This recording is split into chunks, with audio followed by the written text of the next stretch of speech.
Ah! Salut les gens! Tais-toi, toi, commencez pas. Salut les gens, c'est Jimmy.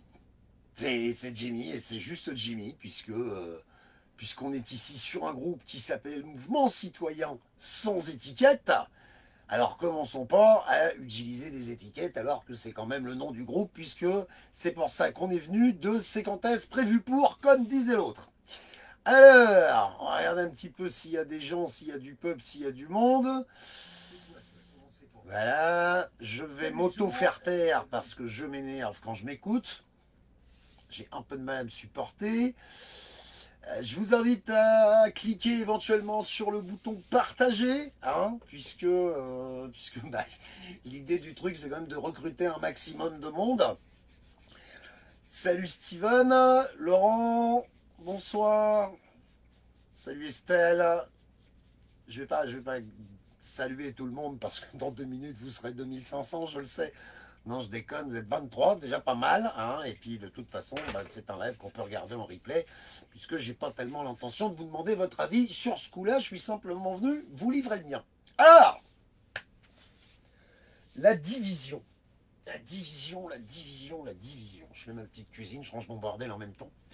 On en parle tout le temps, la division. La division, c'est le cancer de la contestation citoyenne, la division. C'est une espèce de virus à la con, j'ai envie de dire, c'est le Covid de la contestation citoyenne, la division. Et on n'arrive pas à s'en sortir de cette putain de division. Alors, je me suis dit un truc très con, c'est que pour essayer de savoir ce qu'on pourrait essayer de faire pour s'en sortir de cette foutue division, peut-être il faut essayer de comprendre un peu d'où elle vient. Et en fait, quand on réfléchit 2 minutes, cette division qu'on se tape tous les jours, qui à la base était censée être quelque chose qui peut d'une certaine manière nous enrichir, parce que le fait d'apprendre ou d'échanger des trucs avec l'autre, ça permet de grandir un peu, de s'enrichir un peu. Euh, Aujourd'hui, en fait, j'ai l'impression de vivre dans un monde où, quand je sors à la ville, parce que vraiment, croyez-moi, j'habite dans un endroit où si le monde avait un trou du cul, mon patelin en serait l'hémorroïde. Euh, Quand je vais à la ville, en fait, j'ai l'impression que tout le monde, c'est l'ennemi. C'est vrai? Tout le monde, c'est l'ennemi. Tu conduis, tout le monde, c'est l'ennemi. Tu fais tes courses, t'es à la caisse, tout le monde te fait chier. Enfin, tout le monde, c'est l'ennemi.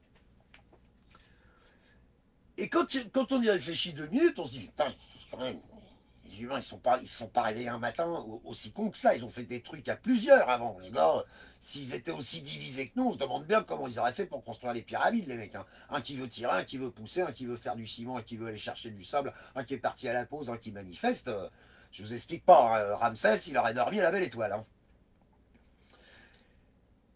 Je pense sincèrement, et vous allez voir, ça a l'air un peu décousu comme ça, mais à un moment donné, vous allez voir, le truc va s'allumer. Je pense sincèrement qu'en fait, on a tous, plus ou moins, grandi avec la division. On a tous, plus ou moins, été éduqués, pas par la division, mais dans la division. Je vais vous prendre 3 exemples pour essayer de me faire comprendre. 3 exemples auxquels euh, on est tous confrontés. L'école, le sport, le boulot. Voilà 3 catégories, 3 éléments de notre vie quotidienne qui, normalement, devraient être des sources d'enrichissement, d'épanouissement, de bien-être et d'accession au mieux vivre. Bon, si je fais toutes ces conneries, c'est pour avoir une existence plutôt sympa, quoi. Et en fait, si on y réfléchit 3 secondes, très vite, on s'aperçoit que dans ces 3 catégories, tout est fait pour qu'on soit constamment en compétition les uns contre les autres. Tout le temps. Regardez à l'école. Premier de la classe, dernier de la classe. Très bonne note, mauvaise note. Bel avenir, vie de merde. Bien intégré, mal intégré.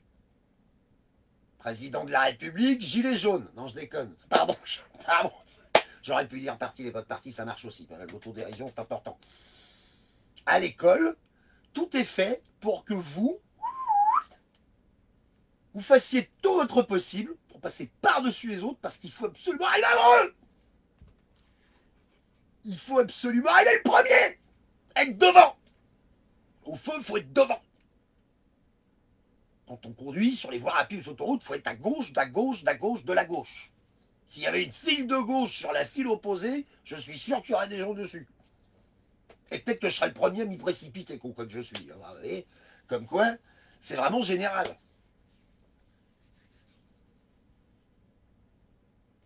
Si vous connaissez un peu Franck Lepage, si vous n'en avez pas entendu parler, bah, faites peut-être une petite recherche. Dans une de ses conférences gesticulées, que j'affectionne tout particulièrement, Franck Lepage nous décrit un système d'éducation qui avait été établi par, si je ne dis pas de conneries, historiquement, un des conseillers de Robespierre. Alors on sait que Robespierre, ça s'est pas tellement bien terminé. Hein. À la fin, Robespierre, il était deux. Et pas spécialement unis. Donc ça fonctionnait plus tellement. Mais ce type-là, qui avait créé ce système d'éducation, qui malheureusement est parti aux oubliettes avec Robespierre et tout le merdier qu'il avait monté autour, et bien contrairement au système d'éducation actuel, au lieu d'installer tout ce système de notation, de compétition interne, etc., c'était un dispositif, c'était un processus qui était basé sur le fait que les plus balèzes devaient lever le pied et soutenir les moins balèzes pour que l'intégralité de la classe progresse. Croyez-moi sur parole, je suis persuadé que si on avait un système comme celui-ci, en tout cas s'il avait été adopté à l'époque et entré dans les mœurs, nous ne serions pas dans la situation dans laquelle nous sommes aujourd'hui, j'en suis sûr. Deuxième point, le sport. Bon, bah, le sport, il n'y a pas besoin d'y passer une plombe, hein, de toute façon, c'est le premier qui a gagné. Les autres, deuxième ou dernier, c'est pareil. Alors, j'ai pas besoin de vous citer des exemples, hein, je ne peux pas rentrer, pas vous mettre à me parler de foot parce que ça va encore me foutre de traviole. Le foot va me foutre de traviole. Pardon, excusez-moi, c'est une blague du jeudi. Mais voilà, il y a les gens qui jouent au foot, les équipes amateurs, les équipes pros, les équipes les plus balèzes et les têtes d'affiche légendes. J'entrave pas un broc au foot. Coupe du Monde 98, deux choses. L'équipe de France, Zinedine Zidane. Voilà, c'est tout. Normalement, si le système fonctionnait un peu différemment, ce serait toujours des victoires d'équipe. Alors évidemment, la compétition individuelle est intéressante. Je peux entendre dire le sport c'est de la merde, il faut boycotter le sport, il faut pendre les perchistes, il faut égorger les types qui font de l'athlétisme. Mais non, non, détendez-vous, c'est pas ce que j'ai dit. Mais il n'empêche qu'on y développe constamment un instinct de compétition. Moi ou les autres. Et puis alors, j'ai gardé le meilleur pour la fin, le boulot. Alors le boulot, je sais pas moi par quoi on commence. Les collègues qu'on balance pour récupérer une promotion, le type sur qui on appuie sur la tête pour pouvoir gauler sa place de parking ou son vestiaire, espérer avoir du rab à la cantine en ayant cherché le café du DRH, faire en sorte de maraver la gueule des autres pour être sûr d'avoir la promotion, le poste, etc., etc. Dans ce domaine, croyez-moi, 25 piges dans l'industrie, je me suis farci tous les pétroliers, je me suis farci quelques chimistes, j'ai été faire un tour dans l'industrie automobile, j'ai fait la métallurgie lourde, la chimie organique. C'est à peu près kiff partout pareil. Hein. Les victoires d'équipe dans l'entreprise, hein. Vous avez qu'à regarder le sens de l'équipe qu'il peut y avoir entre un actionnaire du CAC 40 et un type qui travaille à la chaîne chez Peugeot. La notion d'équipe entre les deux, j'ai beau chercher. Hein. Voilà, 3 exemples très simples qui nous démontrent en 2 claquements de doigts qu'on a grandi avec cette éducation de division. On a grandi avec cette éducation d'étiquette. Si on extrapole un peu à l'adolescence, à l'adolescence, moi quand j'ai 14 ans, t'es un rockabilly, t'es un skinhead, t'es un quepon, t'es un SDF, hein, t'as forcément un truc sur la tête. T'es rarement rien. T'appartiens toujours à un truc. Truc qui doit être plus balèze que les autres. Plus nombreux, plus nous, plus machin. Et au sein même du truc, toi, tu veux être au-dessus des autres. Tu vois, même quand tu croyais que tu étais en train de te détendre avec des potes, non. T'es quand même d'une certaine manière conditionné. Je suis pas en train de te dire que t'es con, hein. Je suis pas en train de te dire que t'es con, je suis juste en train de te dire que t'as grandi avec ça. Donc peut-être que c'est quelque chose qui est devenu normal pour toi. C'est très difficile en disant, bah oui, parce qu'il y a autre chose. Ouais, il se trouve qu'il y a peut-être autre chose, ouais. Le fait d'avoir évolué et grandi dans un tel dispositif de division a fait de nous des gens prévisibles. Nous sommes toujours là où on nous attendait. Ça fait combien d'années qu'on va de République à Bastille? Ou de Bastille à République? Je ne sais plus dans quel sens c'est, mais je sais qu'il y en a un, ça descend. Ça fait combien d'années que tous les ans, à la même date, au même moment, toujours fait comme ça. Ça fait combien d'années que les syndicats défilent régulièrement pour telle ou telle revendication? Tout le monde s'en branle. Sauf les mecs qui sont concernés par le problème. Ça fait combien d'années qu'on voit la SNCF défiler dans la rue, machin truc, et tout le monde s'en branle. Sauf les mecs qui sont confrontés au problème. Ça fait combien d'années qu'on voit les éboueurs à Marseille, en grève, et tout le monde s'en branle. Sauf, qu'est-ce que je viens de dire, les mecs qui sont confrontés au problème.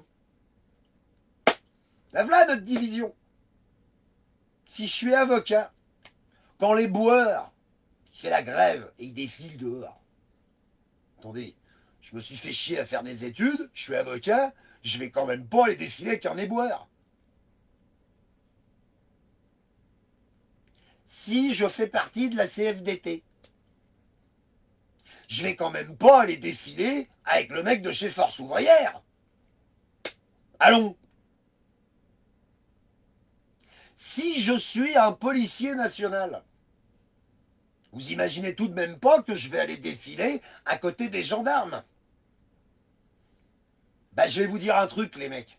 Le jour où on arrive à passer au-dessus de ça, on les tient. On les tient. Le jour où on arrive à se dire, bah, allez, ce que je suis aujourd'hui, je le pose par terre et je mets simplement 2 jambes, 2 bras, un cerveau de plus dans la pensée collective. Juste pour obtenir un résultat.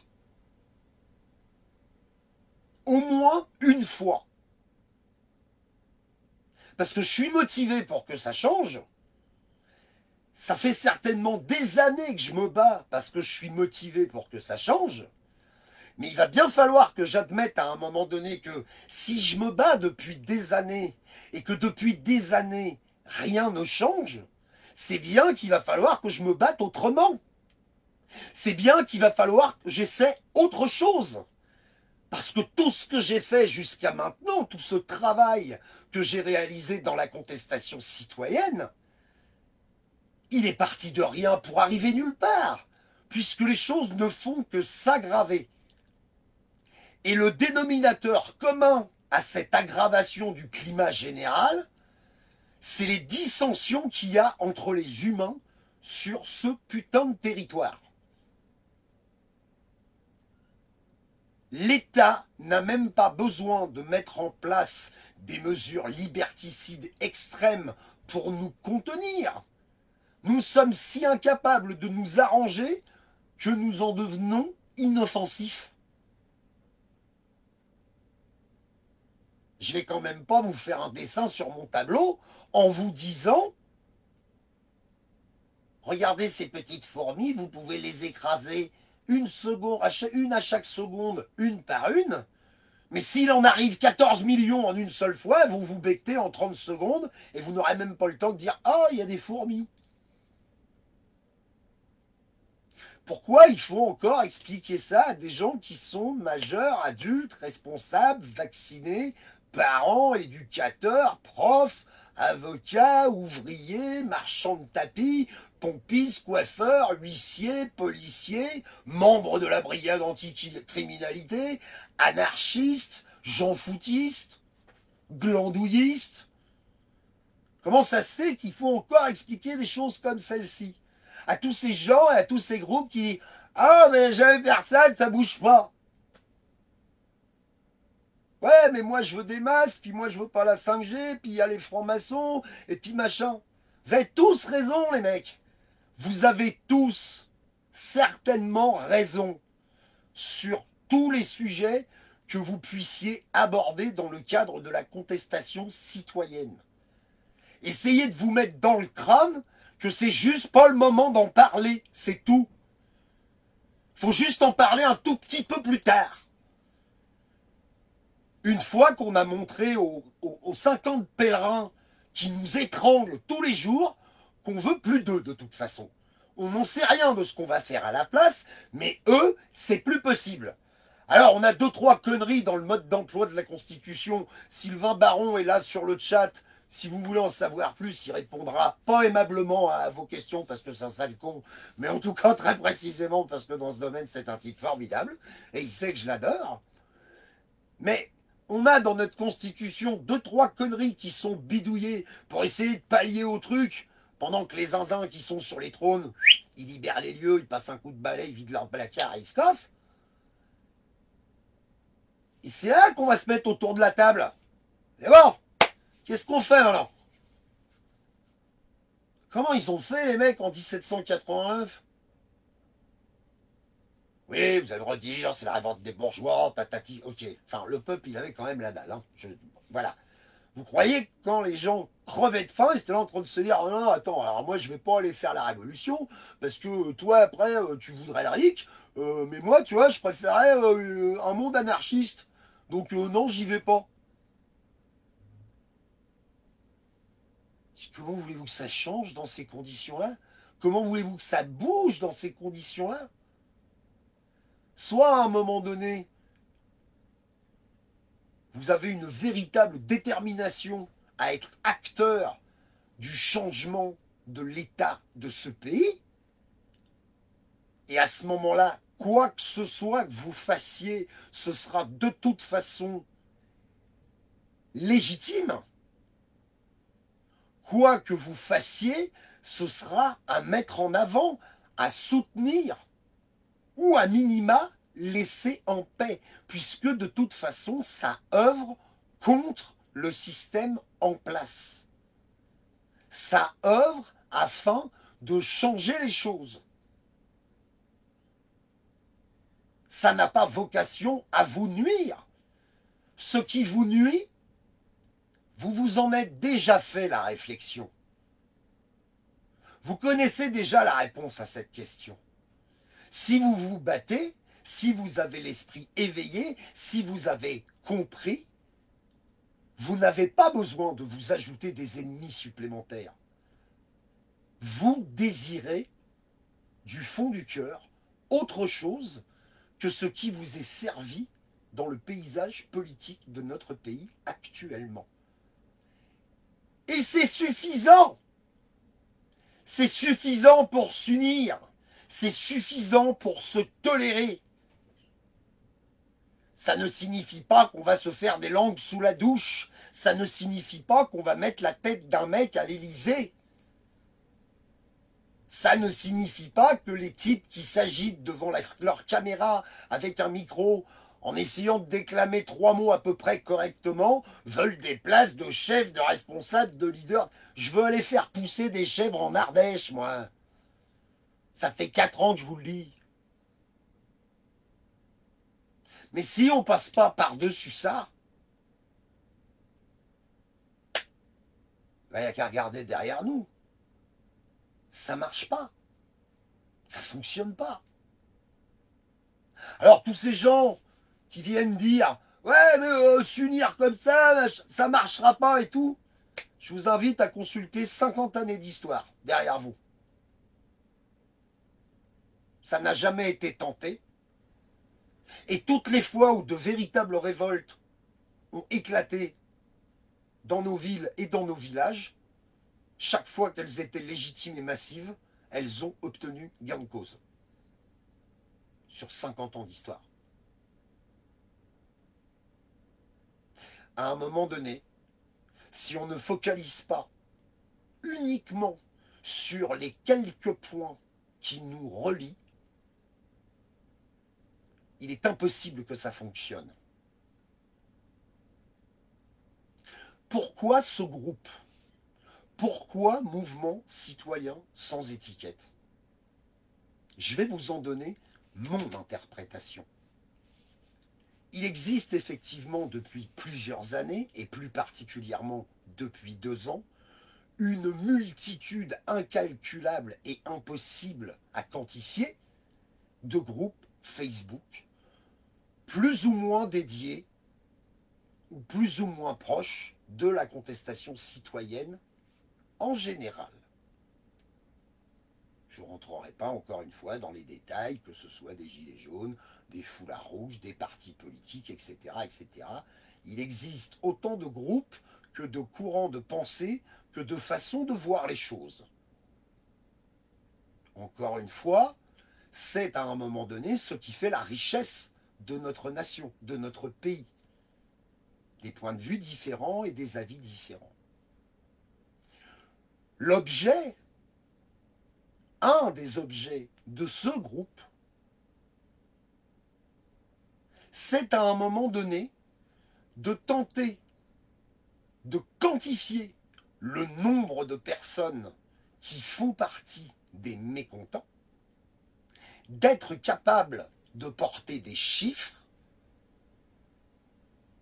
et de plus, de pouvoir étaler en place publique la multitude de catégories socio-professionnelles de gens présents dans ce groupe visant à référencer le nombre exact de personnes qui sont juste mécontents dans ce pays. Point. Quelle que soit leur motivation, quelle que soit leur raison. Quels sont les gens qui simplement, en continuant de subir le dégueuloir des médias, commencent à se gratter la tête en se disant « Mais putain, attends, il y a quand même des trucs qui vont pas là. » Ces gens-là aussi font partie de ce nombre. Ce groupe, à mon humble avis, ne peut pas être un groupe de discussion. C'est une fonction annexe, mais ça n'est pas sa priorité. Pour discuter entre eux, les gens ont déjà des structures, leur propre groupe, leur propre page, où ils ont tout le lieu, tout le temps, toute la possibilité et aucun risque de toute forme de censure que ce soit, d'évoquer avec des gens qui sont eux aussi passionnés et intéressés, des sujets qui leur parlent, plutôt que d'essayer de les faire avaler à coups de chevrotine à tous les gens qui passent devant leur clavier. Cette démarche décrédibilise à chaque fois vos motivations. Quelqu'un qui ne partage pas vos centres d'intérêt ou quelqu'un qui n'a pas les mêmes priorités de combat que les vôtres n'est pas forcément quelqu'un qui veut vous nuire. Ce n'est pas forcément quelqu'un qui minimise l'importance de vos travaux ou de vos recherches. C'est juste quelqu'un qui lutte, lui aussi, mais à sa manière. Mais si à un moment donné, vous n'êtes pas capable, tous les deux, de vous dire « Oh, laisse, on veut la même chose », c'est-à-dire, on ne veut plus de ce qu'il y a actuellement. Tant qu'on n'en arrive pas à ça, ça ne fonctionne pas. Et ce que je souhaite, plus que tout sur ce groupe, c'est de voir des anarchistes discuter avec des policiers. C'est de voir des chômeurs discuter avec des polytechniciens. C'est de voir des politiciens discuter avec des mecs comme moi. un peu comme un terrain neutre. Les armes et le bordel, les étiquettes, les signes d'appartenance, les casquettes, les t-shirts, les pins et autres branlettes restent au vestiaire. Vous savez, comme à l'époque où il y avait des bandits d'honneur en France, où ils étaient capables de laisser leurs flingues au vestiaire pour aller discuter entre eux. Si on arrive à trouver ça, si on arrive à recréer ça, alors peut-être que ça peut changer, ouais. En tout cas, moi je veux y croire encore un peu. J'ai 46 balais. Normalement, avant que je finisse en poudre au cas où il y a du verglas, je devrais pouvoir voir un truc changer. Quand on voit comment la maillot elle monte, à un moment donné, c'est pas possible. Il va se passer un truc. Si on veut que ça tienne le pavé, il faut qu'en face d'eux, les politiciens qui nous gouvernent aient un mur. Et ce mur, il n'a pas une seule couleur. Il n'a pas une seule brique qui ressemble à l'autre. Par contre, il est tellement dense, il est tellement compact, il est tellement énorme qu'il n'y a rien qui peut le péter. Vous voulez pas être activiste pour telle ou telle cause? On s'en bat les couilles. Soyez juste une brique. Juste une brique.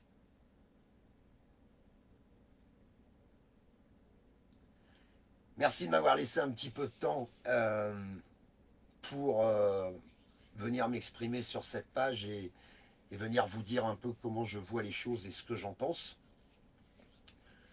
J'aimerais qu'on se lance un petit défi, là, maintenant, en direct. Il est 19h50, nous sommes le 1er octobre 2020.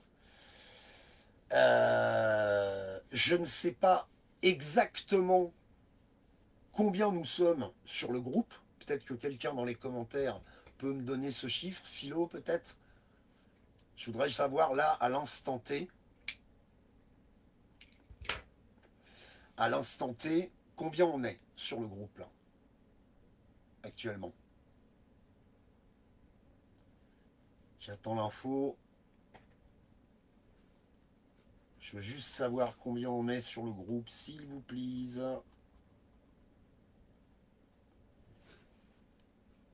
On est 68 000. T'es sûr de ce chiffre, Philo? Ok, bon, si on est 68 000, alors c'est le bonheur absolu. Non, 37 000 et quelques, oui. Il me semblait bien que 68 000...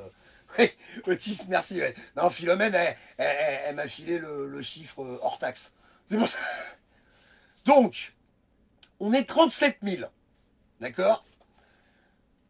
Les 37 000 personnes qui sont venues s'inscrire sur ce groupe, normalement, elles sont venues s'inscrire parce que, putain, il y a un truc qui va pas dans ce pays, je suis pas content. Je suis pas content. Eh ben, on est aujourd'hui jeudi. Allez, jeudi la semaine prochaine, je refais un live. Et normalement, le chiffre de 38 000, là, donc 60... ouais, normalement, on devrait être 76 000 la semaine prochaine. Parce que le petit défi que je vous lance, il est très simple.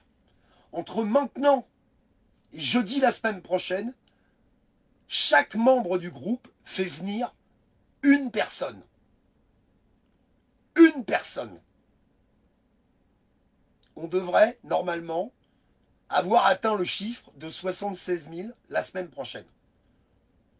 Les gens sont toujours en demande d'action. Les gens sont toujours à dire qu'est-ce qu'on pourrait bien faire? Aller chercher des mécontents. Aller chercher des gens qui ne sont pas d'accord. Aller chercher des gens qui ne sont pas heureux dans le pays actuellement. Allez les trouver et ramenez-les ici. Essayez de vous aimer un tout petit peu les uns les autres, bordel de merde, et puis bah, si vraiment il n'y a pas moyen, essayez au moins de vous tolérer. Je pense que c'est un passage obligatoire si on veut que ça change. Bonne fin de soirée à tous, merci de votre attention, portez-vous bien, ciao.